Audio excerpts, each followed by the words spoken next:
नमस्कार मंडळी हो, स्वागत आहे तुमचं गावठी बिग बॉस मध्ये. आमच्या कार्यक्रमामध्ये आम्ही बोलवतो भिकारचोट भंगार घरात इज्जत नसलेल्या लोकायले. बिग बॉसच्या घरातल्या पहिल्या सदस्याचं नाव आहे चिंगी जोर लावे. चिंगी जोर लावे, तुमच्याबद्दल थोडीशी माहिती द्या. बाई तो डोळ्यात काही खुडेले का वा? नाही, मग मी तुला बाई दिसलो का कावाचं म्हणली बाई बाई? तसं नाही हो तात्या, ती मला एक बिमारी आहे बाई म्हणायची. बिमार आहे तर दवाखान्यात खप, इथं कशाला आली? बाई मला सांगा तुम्ही बिग बॉस मध्ये काऊन आल्या?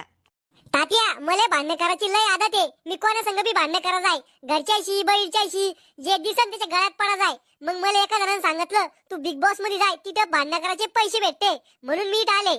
बाई वा वा, म्हणजे तुला भांडण करून पैसे कमवायचे म्हणून ती इथं आली. तात्या, मला माझ्या पायावर उभं राहायचंय आणि दाखवून द्यायचं या जगाला मी काय करू शकते. तुमचं लग्न झालं का? तात्या, तुमच्या पोरीच्या वयाची मी, माझ्यावर वाईट नजर नका टाकू. अव बद दिमाखाचे, मला तो संग लग्न नाही करायचं. मग दोनदा लग्न होऊन तीनदा फारकती व्हायले. बाई तू लग्न व्हायले का नाही ते सांग फक्त. नाही वयल. हा, मग असेच भांडण करत राह, होणार बी नाही. बाई तात्या, दाखवू का तुम्हाला मावा इसका? अव माया गळ्यात नको पडू, तो संग भांडण करासाठी दुसरं